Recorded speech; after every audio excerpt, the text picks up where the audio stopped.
Hi சகா, எல்லாருக்கும் happy Pongal. பொங்கலுக்கு பார்த்தீங்கன்னா நைட்டு வந்து விஷ் பண்ணுறேன். ரீசன் என்னென்னா, இன்றைக்கி வந்து கடையில் பயங்கர ஒர்க்கு. நானும் எங்கள் அப்பாவும் பார்த்தீங்கன்னா கடைக்கு வெளியில் நிறைய வந்து ஒர்க் பண்ணிகிட்டு இருந்தோம். நல்லா இருந்தது போர்டு மறைக்கிற மாதிரி, அது எல்லாத்தையும் வந்து க்ளீன் பண்ணோம். அதுக்கப்புறம் வெளியில் வந்து நிறைய ஆல்ட்ரேஷன் ஒர்க்லாம் பண்ணியிருக்கோம். இன்றைக்கி ஃபுல்லாகவே வந்து பார்த்திங்கன்னா கடையை ரெடி பண்ணுறதுக்கே டைம் சரியாக இருந்தது. என் ஃபேஸ் பார்த்தாலே தெரிஞ்சிடும் எவ்வளோ டயர்டாக இருக்குன்ட்டு.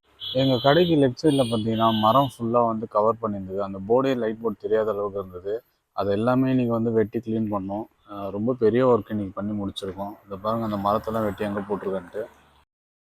கடைக்கு வெளியில் பாருங்களேன், நிறைய வந்து மரத்தெல்லாம் இந்த பக்கமும் லெஃப்ட் சைடில் இருந்த மரத்தும் ரைட் சைடில் இருந்த மரம் எல்லாத்தையுமே வெட்டிட்டோம். அந்த கிளையெல்லாம் வந்து க்ளீன் பண்ணிட்டோம். க்ளீன் பண்ணி இப்போ கடை வந்து கொஞ்சம் ஓரளவு வெளியில் தெரிகிற அளவுக்கு பக்காவாக ரெடி பண்ணிட்டோம். ஆவின் பால் டப்பு வைக்கிறதுக்கு பார்த்தீங்கன்னா வெளியில் வந்து சூப்பராக ரெடி பண்ணி வச்சிட்டோம். ஸோ இந்த இடத்துல இனிமேல் இருக்கும். ஐஸ்கிரீம் போர்டும் ஸ்டாண்டர்டாக இனிமேல் இங்கே ஃபிக்ஸ் பண்ணுற வேண்டியது தான். ஸோ ரோட்லேருந்து வரும்போது, டிஸ்டன்ஸ்லேருந்து வரும்போதே நல்லா தெரிகிற மாதிரி அந்த லைட்டெல்லாம் போட்டிருந்தோம். பார்க்கறதுக்கு சூப்பராக இருந்தது. எனக்கு ரொம்ப நாள் ஆசை இந்த மாதிரி கடையை வந்து நல்லா சூப்பராக க்ளீன் பண்ணி எடுக்கணுன்ட்டு.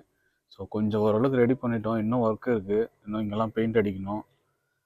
ஃப்ரண்டில் இந்த இடத்துல இருந்து அந்த டேபிள்லாம் எடுத்துட்டேன். இன்னும் இதெல்லாம் வந்து நிறைய சாமான்லாம் ஃபில் பண்ணணும். கூல்ட்ரிங்க்ஸ் கேஸ் இந்த பக்கம் வச்சுட்டேன். லேஸ் பாக்கெட்லாம் பார்த்தீங்கன்னா இந்த பக்கம் ஃபுல்லாக சரமாக தொங்க விட்டோம். அதுக்கப்புறம் இன்னும் மாஃப் இதெல்லாம் வந்து தொங்க விடணும். கொஞ்சம் கொஞ்சமாக ரெடி பண்ணிகிட்ருக்கேன். ஸோ வெளியில் வந்து ஓரளவு கம்ப்ளீட் பண்ணிட்டோம். இப்போ இந்த ஒரு டோர் மட்டும்தான் நம்ம ஆக்சஸ் பண்ணுற மாதிரி வச்சுருந்தேன். இப்போ 2 டோருமே வந்து ஃபுல்லாக ஓப்பன் பண்ணி கடையை வந்து நல்லா ஓப்பனாக நல்லா வியூ பண்ணுற மாதிரி ரெடி பண்ணியிருக்கேன். இப்போ கடையில் ஃப்ரண்ட்லேருந்து பார்த்தீங்கன்னா நல்லா சூப்பராக வியூ கிடைக்குது. 2 டோருமே ஃபுல்லாக ஓப்பன் பண்ணியாச்சு. இனிமேல் பார்த்தீங்கன்னா கடையில் வந்து யாருமே வந்து கடை சரியாக தெரிலன்னு சொல்லாத அளவுக்கு நான் ரெடி பண்ணிட்டேன். ஸோ ரோட்லேருந்து பார்க்குறவங்களுக்கு கடை சூப்பராக தெரியும். இன்னும் கடையில் நிறைய ஒர்க் இருக்குது, அதெல்லாம் முடிக்க வேண்டியது இருக்குது. இப்போதைக்கு சின்ன சின்னதாக முடிச்சிட்டேன். நெக்ஸ்ட்டு பார்த்தீங்கன்னா அடுத்தடுத்து நம்ம வீடியோவில் வந்து ப்ராஃபிட் பற்றி பார்க்கலாம்.